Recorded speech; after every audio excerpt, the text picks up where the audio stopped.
And a very good evening, everybody. Compliments of the season to you. Welcome into your box seat, brought to you in association with Sweet Lou, standing at Woodlands. Hope the Christmas period is treating you well. Got an exciting show tonight. Yes, it is live. Some people at home think it's live every week, but it is tonight because we are previewing Trillium Trust Auckland Cup night. Michael Guerin, always a great time to be focusing in on feature racing at Alexandra Park, and they've got a bonza Sunday afternoon, evening. Evening to you. Sure is, bro. Nice to have you here back in Auckland for the show. And hi, big hi to everybody. Hope Christmas was good. I hope you're not too fat than you were before you started the Christmas stuff. I hope your wallet's going to be fat on Monday when we get up on New Year's Day, because we've got a really good race meeting and we're going to try and find you the winners tonight. The markets are out for the big four, and we've got another expert joining us, somebody who knows a lot about some of those horses in those markets you might be interested in. Yeah, for sure. His name is Josh Dickey. Josh, thanks for taking the time out to have a chat to us tonight. Of course, your good mate Zachary Butcher was a regular on the show, but we got rid of him. Yeah, well, he changed his name back to Zachary, and it meant that we didn't have enough letters for the name key. But anyway, evening to you. Yeah, evening, guys, and yeah, it's probably fair enough. It'll give them something to complain about through the week. So it's probably fair too. Like, you've usurped those guys now. You've gone past like Simon Lawson and Zach and Simon McMullen. Those. You're now sort of the leader of that bunch, so it's time you got some television time. Would that be fair to say? Probably fair, because I won't be changing my name anytime soon. No, that's nice word. Joshua and Josh doesn't really matter. Let's get straight into this, because we do have the Trillium Trust Auckland Cup. Let's have a look at the market for it. If you haven't had a chance to see it, not surprisingly, Vincent's very short. He's come up with a nice draw. Very short? Well, very it was $1.40 before the barrier draw. It's the same odds as Lazarus in the New Zealand Cup. It's shorter than that. It's absolutely amazing. I'm not saying he's not going to win. I'm not saying we can bet against him, because I cannot find a horse here to back against him. But this is incredible. In the history of New Zealand harness racing, this never would have happened. This is an Auckland Cup, our second biggest race. This horse is $1.35, and it's had one start in open class. Now, I know it broke the older horse's 2,700 metre record, and I know he should probably win when he won the Franklin Cup. But $1.35? That's just jaw-dropping. That's the same odds as Lazarus. Now, the New Zealand Cup, Lazarus had to beat Dream About Me, who was off a second on Barry Draw, and Tiger Tara. So it was a stronger And field. Heaven Rocks, obviously. Yeah. And Heaven Rocks is still there, and the horse who ran second to Lazarus in the Cup is there. But Lazarus's body of work was a previous New Zealand Cup by 10 lengths, a Victoria Cup, 2 Ashburton Flying Stakes, a New Zealand Free for All, and 2 149 miles. So I know Vincent's a great horse, but that is a jaw-droppingly small price for a horse having its second start in open class. Yeah, well, he's had a couple of runs, of course, and here is the latest of those, Michael, at Cambridge Christmas Eve. He's in front. Star Galleria was able to run down stablemate Heaven Rocks, of course, but he wasn't able to get this guy, and they got home in 54. Yeah, it's super impressive as Aaron White calls him home. It was only a trial, really, and I think the difference was when Heaven Rocks was run down by Star Galleria, Heaven Rocks had worked quite hard. Vincent just jogged to the front there. He's a class animal. Now, at the exact same stage of his career, because the conversation is going to be Lazarus versus Vincent, where do they stand? And obviously Lazarus is way, way, way up here because he's done everything you can do so far, apart from win a Miracle Mile. Same stage of their careers, 18 starts, which is where Vincent is right now. They've both won exactly the same amount of races, 15 races each. Vincent should have won another one because he was knocked out of the Victoria Derby. They both have bad luck stories for the times they were beaten. So you can make them comparable horses at the similar stage. But they might actually meet, Gregory, because of this win. Ironically, this win qualifies Vincent for the Chariots of Fire. That's February 10. You win the Chariots of Fire with his backstory, he gets invited to the Miracle Mile, and he might actually get to meet Lazarus. As I said, they're not in the same class yet, but according to the bookmakers, they have a relatively equal chances of winning our two biggest races. Josh, he got home in 54.6 there at Cambridge. It is a quick track, but they only rated 2 minutes. So whilst he was super impressive, he didn't have to run the time he did in the Franklin Cup, which we'll have a look at shortly. Well, that's right, Greg, and when you get in soft sectionals like that to a good horse, yeah, they're going to be pretty hard to catch. And as you say before, when he Star Galleria chased down Heaven Rocks, it was just a genuine run race. So you know, it's pretty hard to take that sort of run. Like, he is good. It was a good run. You can't knock him for that. But here he is, first up in the Franklin Cup, and Michael, you can't do this. You shouldn't be able to do this in your first open class race. First time I can remember in a long time a horse winning a Group 2 fresh up, because we don't often have horses coming back for the season in Group 2s, in national record, and he wasn't overly quick away, so he was back there with genuine open class horses. One of the more impressive 4-year-old debuts in this country for a long, long time. So I've got no qualms with him being a very dominant favourite for an Auckland Cup. And when you look at that, it's extremely hard to pick any of those horses behind him to beat him, particularly because he's got barrier 4. But there's something just jars in me, Gregory, like a dry piece of toast in my throat about taking $1.35 about Vincent to win an Auckland Cup. I hope he wins the Auckland Cup.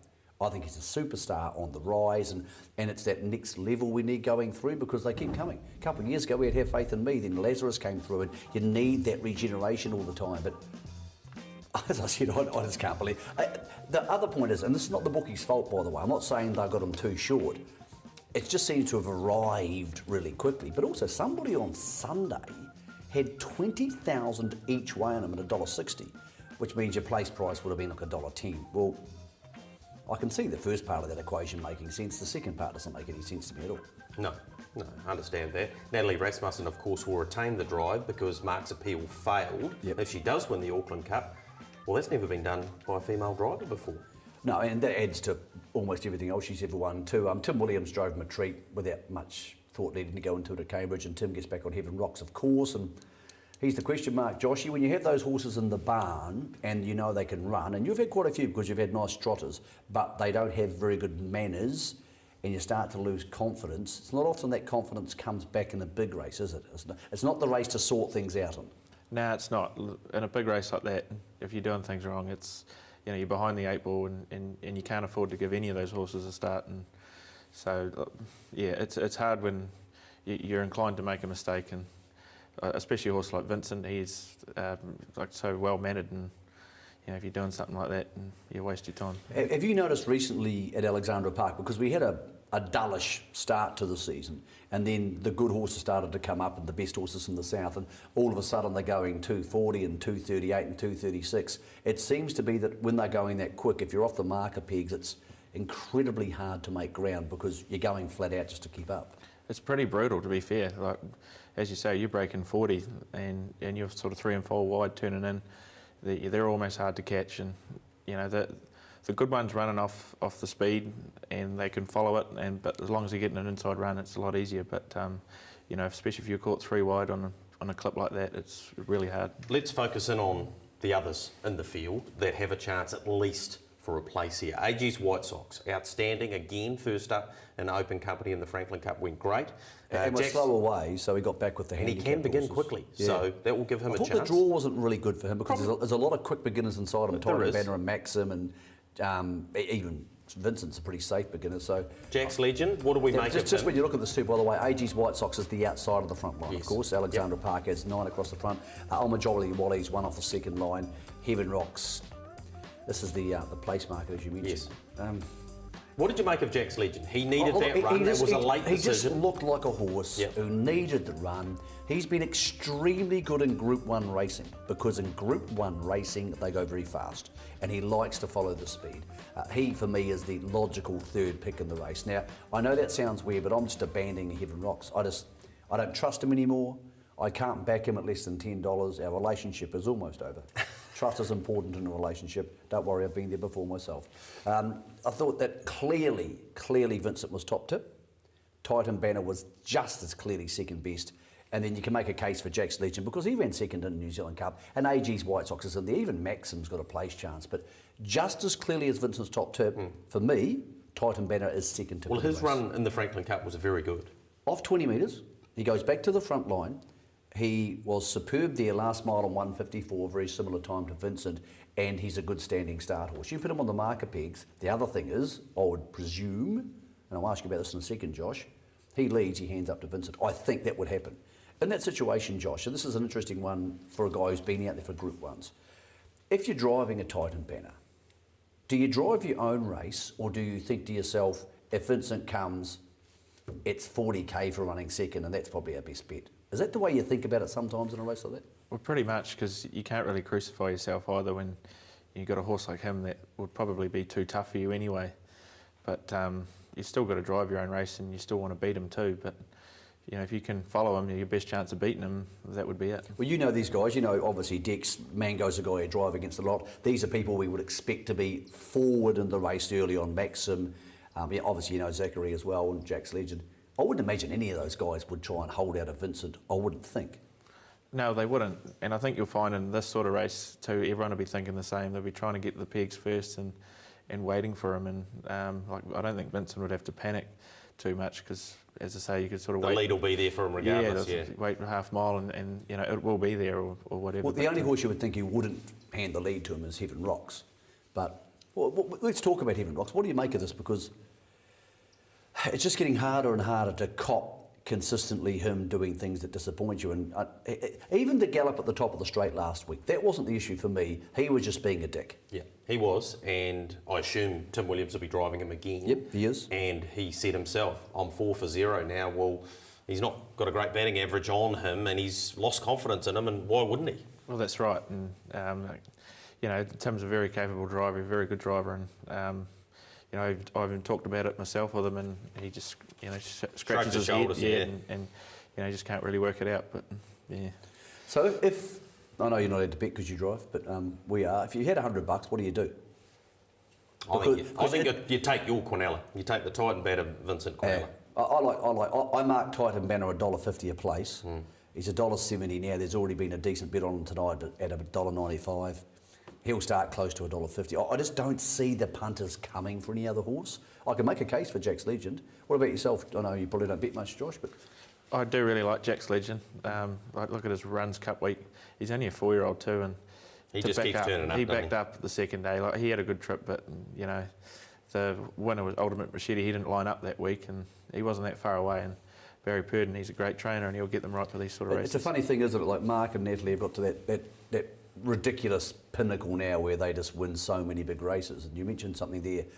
Barry is so good at peaking horses to the maximum of their ability. Like the New Zealand Cup, take Lazarus out and Jack's Legends won the race. Last year in this race, he had 2 horses who probably really weren't genuinely good open class horses.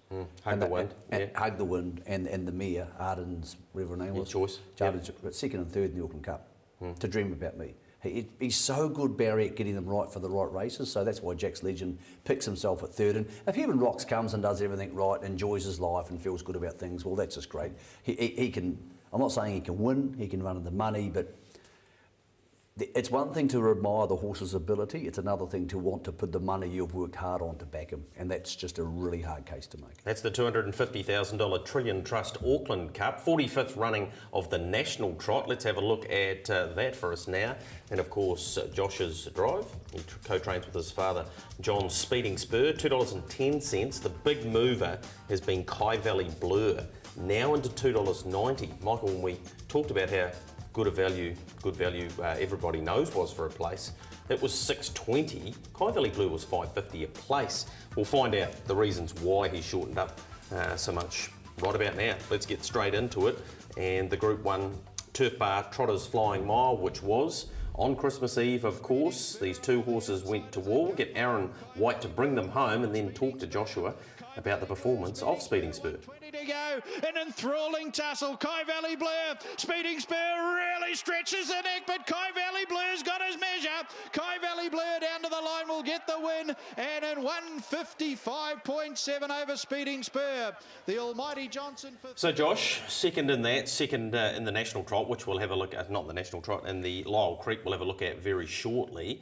What was your initial take? Because it appeared, watching from afar, that you got an economical enough trip to win that race.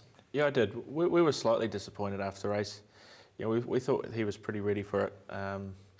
You know, but it's easy for us to be slightly disappointed because we expect so much from him too. But you know, we just had to remember he's still on the way up too, and whether that first run might have just knocked him a little bit more than what we thought, because it was a hard run. He was running from the 600-700 metre mark, and you know, he's gone down ahead.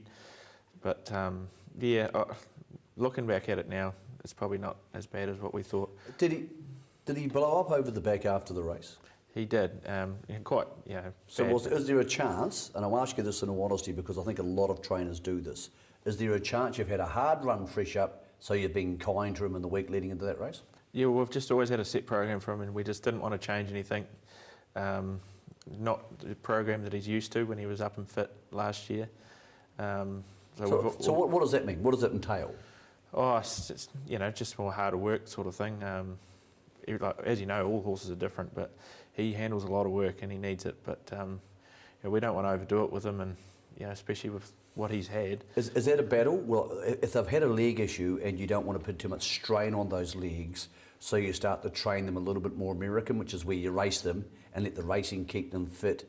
Is it a bit of a battle when you have those leg issues, particularly with trotters, because obviously they can jog 40 minutes a day in the old days and stuff? Well, for sure. And his biggest problem, he was in work for 5 months before he got to the races, so it's a long, slow, steady build-up, and you've really got to take your time, and it's hard to work those sort of horses going slow too. They don't really like doing that, but it's once you get them up, you can, as you say, get the American style in them, and it's a lot easier. Crucial factor. You got barrier 2 this week. You were clearly beaten off the gate the other day, and I'm not sure whether you were trying to hold the lead potentially, but would you think either a Kai Valley Blur or a Temporale might beat you off the gate again? Because people can look at this barrier 2 and go, well, that's great, he'll just jump to the lead and win, because I thought you would at Cambridge and you didn't.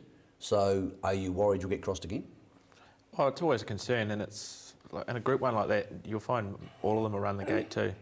I sort of run them off a wee bit the other day, but I knew I was going to be sort of beaten quite easily off the arms. But it'll be interesting. I could sort of see Kai Valley Blue having a good go, but if he doesn't... And Temporale maybe? Temporale, yeah, but he seems the type of horse with a good run, whether he doesn't want to risk doing too much work early, but yeah.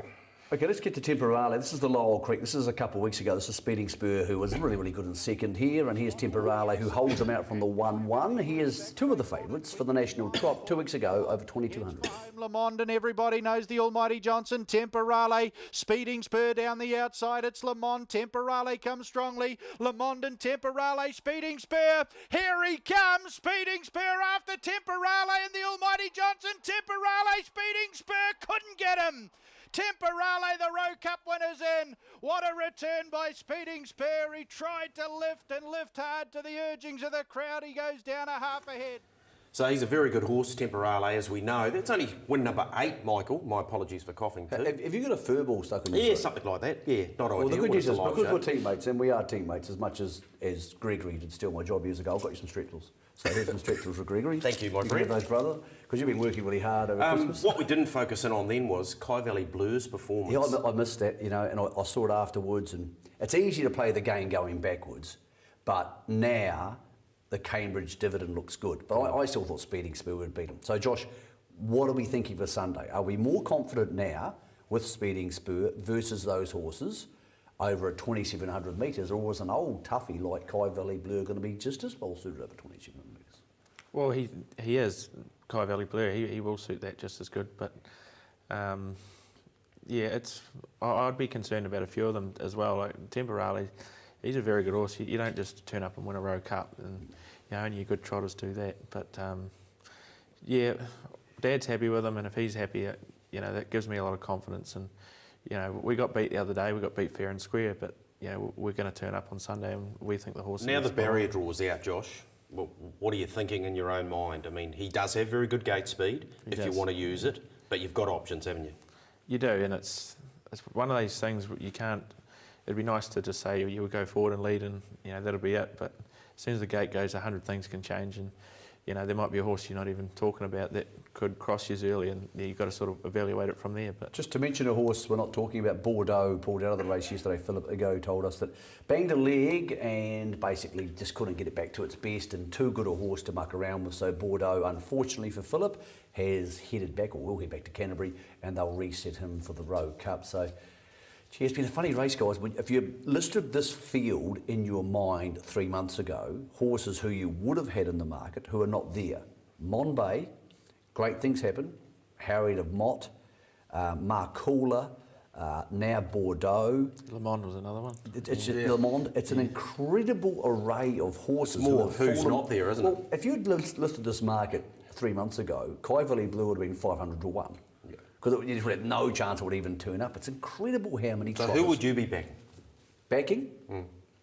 Speeding Spur. And I'm not just saying that because Josh is here. I think 2,700 metres will suit him. I think often horses second up can be a bit, vulnerable. And I think that Kai Valley Blue had exactly the right run. Tim Williams, who's had a struggling summer because he's just been on a lot of horses who are second or third stringers for Mark and Nat. And when you drive the second or third stringers, you often get beat. I think he drove it inch perfect the other day. He drove it beautifully. And I think it's going to be hard for him to drive it that perfectly again. And I do think the interesting one is Temporale, because Temporale could have a fly early. I'm not saying he will, but he could have a fly early. He's pretty good off the gate. And Tony's smart enough to know the marker pegs are gold over 2,700 metres mobile. So I still think with all that in mind, they'll go about 3:22, 3:23, and I think Speeding Spur are at Stadium. All right. Well, we wish you all the very best with Speeding Spur in the National Trot, the Group 1, of course. We're going to take a short break, still plenty of preview, of course, the massive evening that is Auckland Cup night.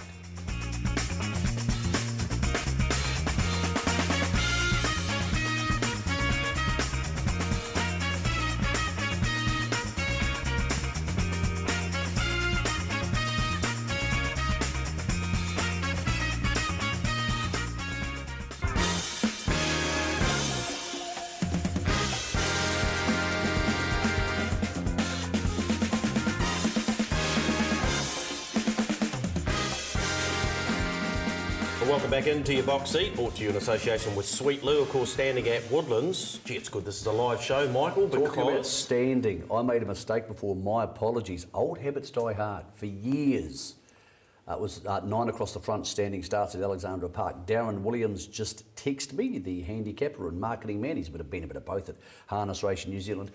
8 across the front, they remeasured the track last year and they changed the frontline specs. Why am I telling you this? AG's White Sox is one on the second line. That's a huge difference. I forgot that. And I had to We don't, be fair. we don't have many full front lines at Alexandra Park. Long story short, he's one on the second line, which is basically like being off 10 metres.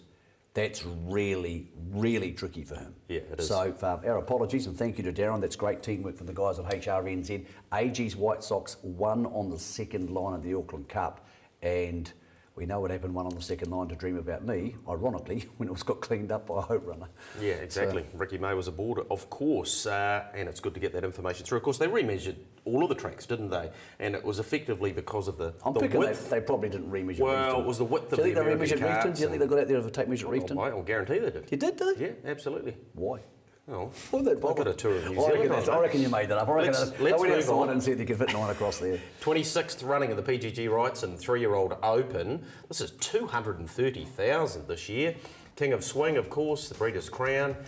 So Brave, and from the same barrier draw, of course, in the Sire Stakes final. You got Ultra Maestro, he'll get his chance from there. I expect him to be lit up early. $22 the price for him. Spankham Cop's a pretty tough draw. Hale Christian actually gets a very good draw. Tough decision for Blair Orange, Hale Christian or Sheriff. He went with Hale Christian. Chase Auckland. Well, you can leave me out of that, Michael. He is 6 from 6, but 3 the back row, $1.40. Really? $1.40 for horses who can sit parked and just win, and that you're confident will just sit parked and win. I'm not confident will sit parked and win. He's a very good horse. I think he's the best of these 3-year-olds, but I'm not sure he's sit parked to win $1.40 best. Here's the Sire Stakes when he had the perfect trail, and he spent a lot of time on the marker pegs in his very short career. Here's King of Swing in front, excellent. In second, Chase Auckland, way too good.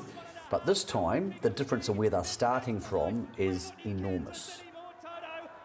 Chasing Auckland, and Chase Auckland won it, has beaten King of Swing, Cullen Byrne, through the middle. One thing I would say, Greg, is I reckon they'll burn here. I mean, Ultra Maestro, they've tried going back and it doesn't work.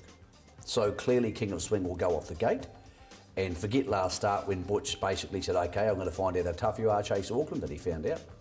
But I reckon they burn early. Even if they lead trail, they'll have so much momentum up, I reckon the first 600 goes by quickly. And then you find with the All-Stars horses, they can be incredibly potent when they burn early, and then they just work around and sit parked and off they go. And there's enough of them they could all go together at the same time. Yeah. So I still reckon it win Chase Auckland, but I'm not sure about $1.40. Josh, what do you make of it? Because it looks like a lot of good horses are going to be on the marker peg, so he's going to need to be significantly better than them to beat them. Yeah, well, I think you hit the nail on the head there with the King of Swing and Ultra Maestro. They will all burn. And it actually could even pan out for Chase Auckland. Like he's 3 the back line. It's not ideal, but yeah, it's funny how some things can pan out. This is a great run. I think he placed 36 the other night, and you know it's a good run, and it shows you he can do a bit of work. Yeah, $1.40 is short, but he's very good. I thought the horse who was massively over the odds is the horse who runs second here. All you need is faith. I think he's improved and improved and improved. One's off the second line and it's $1.40. The other one who's next to it's $18. Now, all you need is faith is not as good as Chase Auckland and what we've seen so far.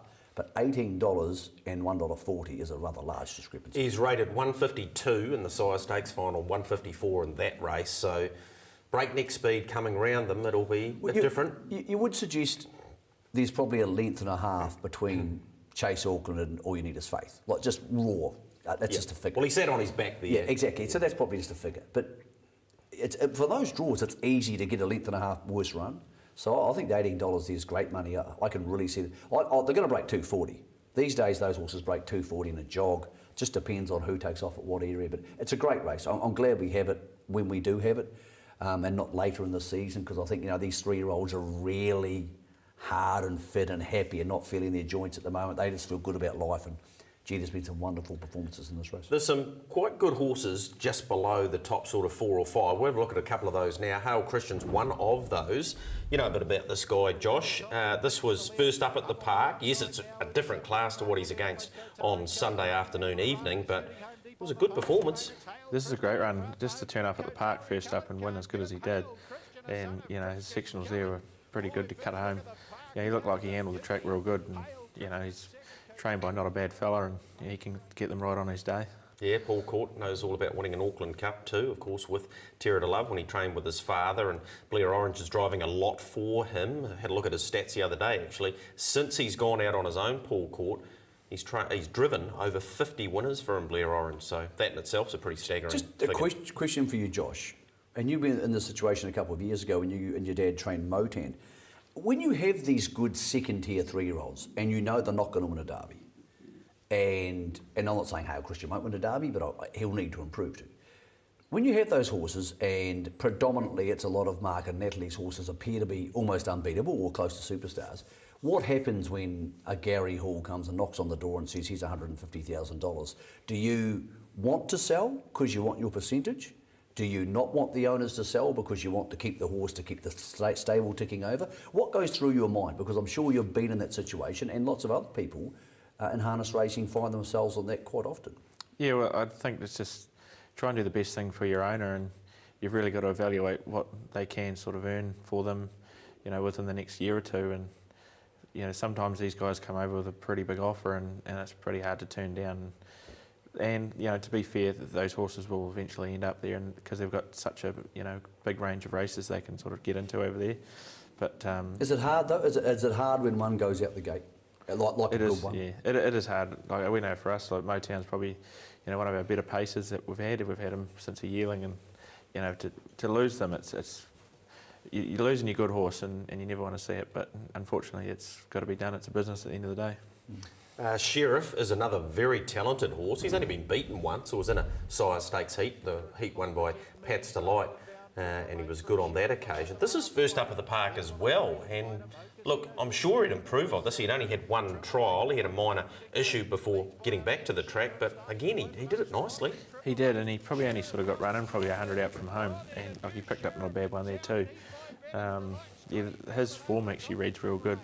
I went through a couple of his wins there, and he's a pretty smart horse, and again, he's in the right barn. Yeah, he is. Nigel McGrath, he knows about winning this race as well. He's drawn right alongside Hale Christian, and yeah, one will be on the markers and one won't be, Michael, and that could be the problem. Yeah, and it's hard to duck to the markers and go 3 deep if they're there because you're not sure King of Swing will stay in front. Yeah. So, another question I want to ask you, Josh, and I say this with no agenda because I just don't know. But recently I read a story in The Informant about the track at, or Harness, it was on either The Informant or Harness Link, one or the other one. I apologise for not knowing because I read a lot of stuff. That the track at Alexandra Park wasn't very good and there was complaints. Now, I don't know the answer to that. What's your take on how the track has been recently and how it is now? The track's been terrific lately. It's been fixed up properly, and look, I just think it was just small little things going wrong, and the horsemen had got together and.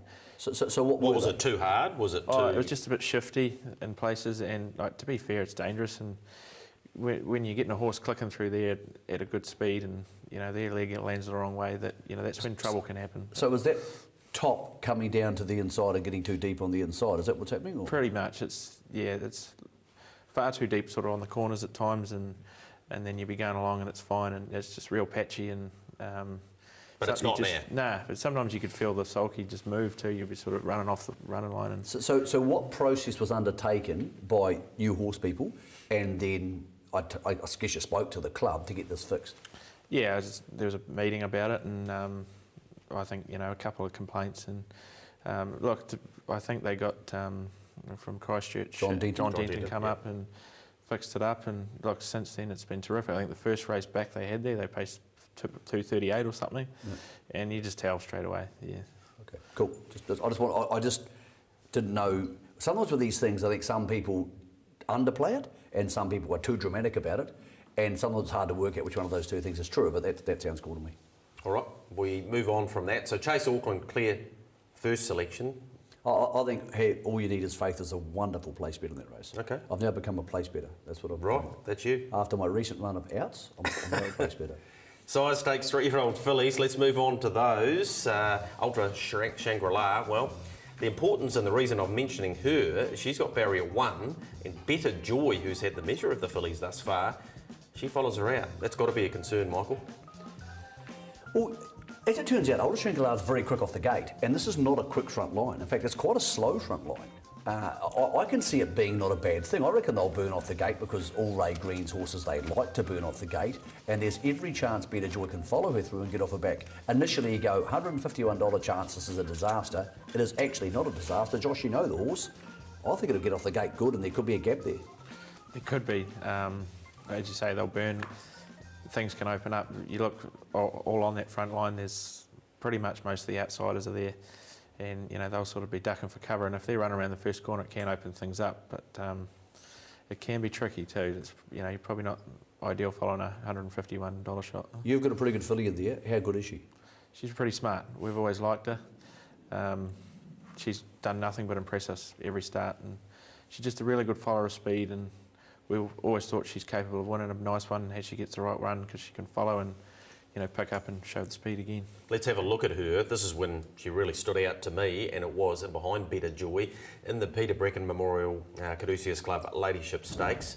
This was a good performance from not only the winner, but there's Josh coming wide on the track. Now that's not easy to do, but her last 100 metres was very, very good.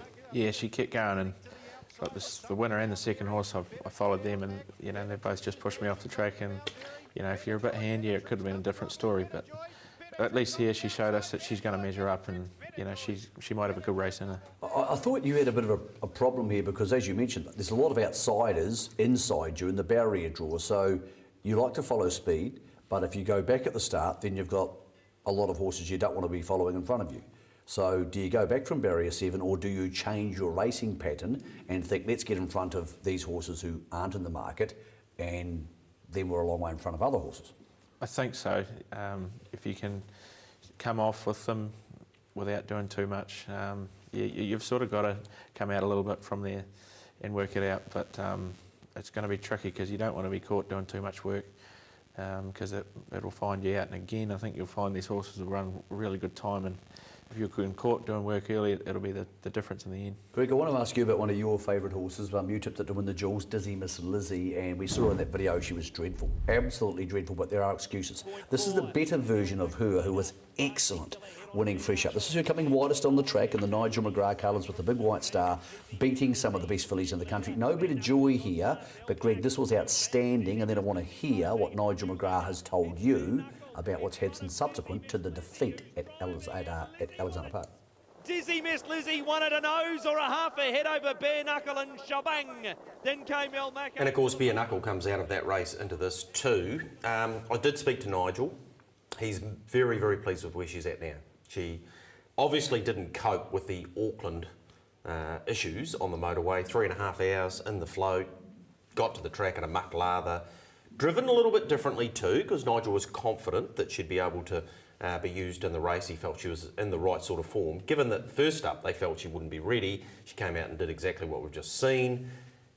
She didn't handle that well. He believes she's right back to her best. Mind you, in saying that, outside second row, she's going to need to be. She's had the measure of most of these, in fact, all of them. He's got a very good sales series record, Nigel. Both female races and male races. He's very good at getting those sales series horses right. So I wouldn't be stunned if she won. I don't know about this crop. I'm not sure. I wouldn't be stunned if there was a horse out there now who's a one-win horse who wins the New Zealand Oaks. I think there's a lot of very good fillies in this crop, but I don't think there's a standout. And usually, Josh, we send our 3-year-olds to Australia and they just brain them in the Oaks over there.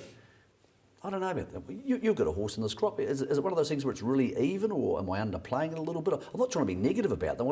There's not a horse here which I just love yet. There's not an orange agent where I go, wow, that's something pretty cool.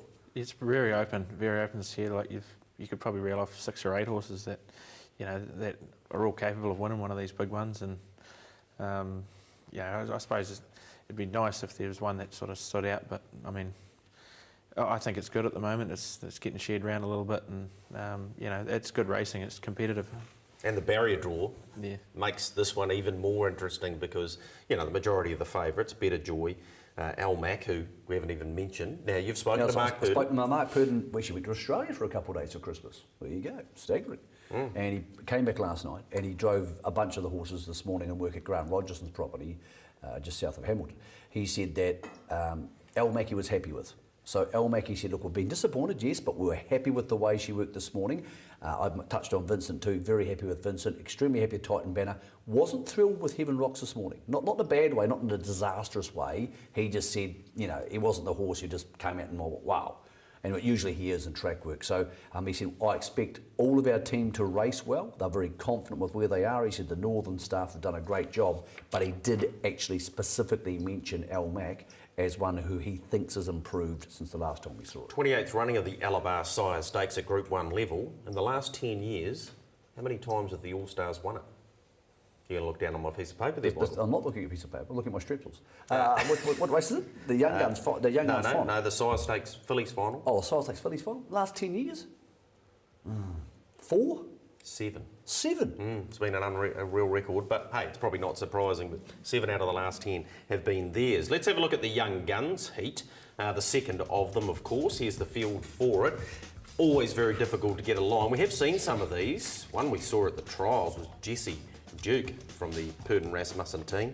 I spoke to Mark about this one. Yes. I said, what do you think? He said, look, it's too early in the season to tell. Clearly it's got ability. He said, but I'm not just saying it's going to line up and just win, a la Lazarus when he had his first 2-year-old start. So I think they're thinking, and I saw this last year with your 2-year-olds. It was Spankham got beaten his first couple. It was a work in progress. I think maybe they're not having their 2-year-olds quite as screwed down early doors. They are having a lot of 2-year-olds who get beaten fresh up and they get better and better and better. I'm not sure they've changed anything. Maybe 2-year-old racing's become so much harder. And it's so elongated this season. And also, I think maybe there's other trainers who work their horses, like Robert Dunn last year beat him a couple of times at Volta Maestro, and Robert's horses always go good early doors. And Brett Mangos is another guy who can get them to go early. So Jessie Duke was awesome at the public trial. I'm not sure it was a trial or a track work. I wasn't sure what it was the other day at Cambridge. It looked like I saw some video footage of it. It looked very impressive. This is the horse who really stunned us last year because it topped the sale and nobody was picking it at the top of the sale. Like I spoke to probably 50 vendors or buyers leading up to the sale. And people who I would think were really smart, nobody saw it topping the sale, but 2 or 3 people wanted the same horse. And $220,000 later, it's Jessie Duke. Yeah, exactly. We look forward to that Young Guns heat. We're about to take a short break here on your box seat. Still plenty of cool stuff to come. We'll even take in some of the cups that have already been run over the Christmas period. Stick with us.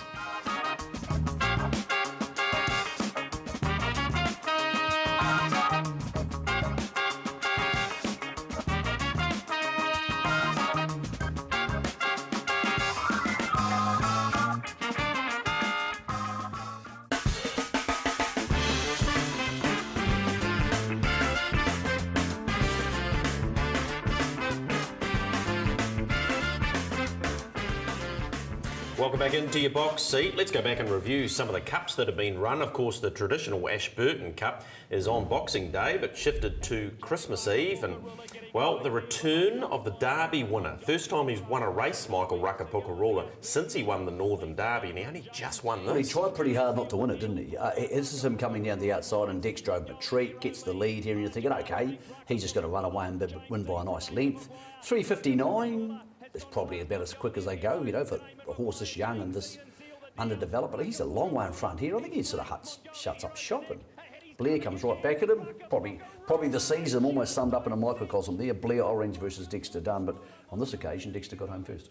Yeah, Mongolian Hero second. He was pretty brave. James Dean, who you've said on the show before, is a good Country Cups horse, Michael. Yeah, and that you know, there's a lot of money in these Country Cups, and Country Cups don't mean grass track Waimate Cups. The Ashburtons, Oma Cows are Country Cups too, and he's a horse who, hardened through those series of races, could emerge as a New Zealand Cup horse next year. But So where's this guy at, though, do you think? well, where he's at is this. He's beaten a lot of our best 4-year-olds, but gee, they're good 4-year-olds now. When you start adding in ages, White Sox, Vincent, you know, Ultimate Machete, it just goes on and on and on. Star Galleria. So he's beaten them, so we can't say he can't beat them again. But could you go into the Taylor Mile or the Messenger or the Jewels with any confidence? No. But he's a wonderful horse with an enormous array of talent. Where he ends up, impossible to tell. Because that's just... You need to be a 3:55 horse these days. You need to be good enough to win an Auckland Cup to be this 4-year-old in the country, because I didn't even mention Jack's Legend in that last list, and he ran second in the New Zealand Cup. So I'm not sure he's as tough as some of those horses, but that was an outstanding win in the Northern Derby last year. So We're going to go back to the coast. The West Place Coast. you love well. Yeah, or you know very well. used to go there as a kid. This is the Westport Cup, and well, you said to me the other day, Blair will win the Westport Cup with My Wee Man. You didn't tell me he was going to win it by about 2.5 cricket pitches. No, he bolts in here, way too good for them, but he's been beautifully placed, this horse. He won the Rangiora New World Summer Cup. We'll get Matt Cross to bring him home and then talk more of it. You don't clear like that and win by that far. My Wee Man and Blair Nathan Orange beats Home Augusta. Third over Johnny Eyre. So Nigel McGrath had won this race, trainer and driver of Chile a few years ago. This horse has just been very well placed. I think he's won, Josh, 4 of his last 7. The reason I'm coming to you about the Westport Cup, of course, we only have to go back 12 months, and you actually won it as an owner. I did actually. My good mate Bob Butt trained it for me, and that was quite an enjoyable day, to be fair. You were at the Boxing Day races, and I'm picking there would have been a fair old yell in the bar there. Yeah, I think there was a Galloping race about to go, and we sort of turned the bar against that and had everyone yelling for bronze over, so it was quite funny. Yeah. And bizarrely, she's now headed to North America, and she won her first race, or your first race in North America as an owner the other day, at the Big M. Yeah, that was pretty cool, that. She paced 52, I think. Yeah, it's just something different for me too. And it's quite a cool little interest to have on the side. He starts, of course, My Wee Man tomorrow, being Thursday. I spoke to Blair today, and he said that'll probably win again. Not going to Reefton, no Reefton. Disappointed by the numbers for the Westport Cup better races, the Westport Cup and the race tomorrow. I'm not sure why that is. It's still a decent stake, but Well, when you go back to last year, Buster Brady, you beat. Like he was in the Cup this year and run 5th. Yeah, oh, exactly. it's been a good horses race in the past. Franco Emirate, those sort of horses have won it. So, yeah, I'm not sure what's going on there. Maybe expenses come into it. Maybe Ashburton change. I'm not sure what it is. But he'll win tomorrow, I would think. So Thursday race He's is there. $1.35, For Michael, what off it's 30 worth, metres. There's Wilksy. Yes, Trev. Hello, Trev. And look, I thought that the abject disappointment of the day was Shimon. Shimon led, or not led, but got handing to the speed off a 55-metre handicap, and I think Kevin must be just pulling his hair out with him, because I'm, you know, the best version of Shimon would won that by 8 lengths. All right, good couple of country cups that we've had there. We're going to take a short break. When we return, we'll get an update, as we promised last week, from Peter Lagan about the PGG rights and sales, and then find out from this bloke how they go about selecting their yearlings.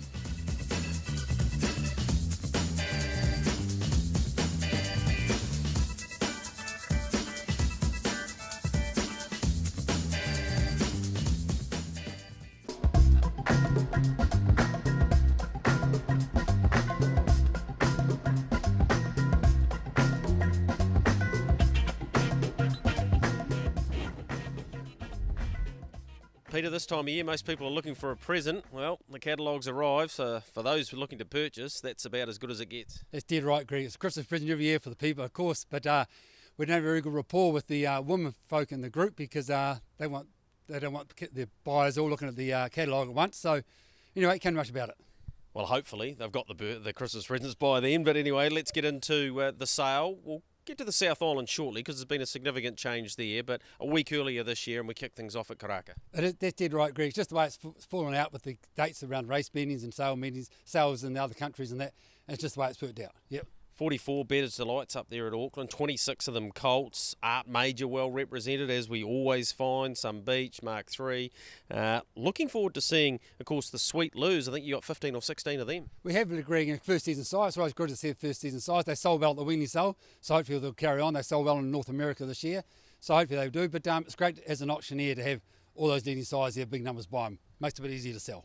Scott Yarnley, he's a busy old man, isn't he? 41 horses, of which probably half of them are the Brecken consignment, so that'll be the biggest draft. Oh, it is Greg by a mile. But hey, you've been there before. It's a great farm. They do a great job, and so good luck to them. Yeah, Woodlands have a big draft as well. The other thing that's notable out of this sale is a couple of South Island preparers sending their drafts north. Yeah, that's right. Dancing on Moonlight and Katie Carver, they're sending theirs north. I think it's the fact that, hey, they want to have a first go at the money and that. That's up to them, but and they like the complex up there, so that's right. Yeah, hey, it's their decision to make. They've decided that, so it's up to them. Yep, we'll see how things roll there. On to the Premier sale down here now. There has been significant change. We're talking about Tuesday 13th and Wednesday 14th.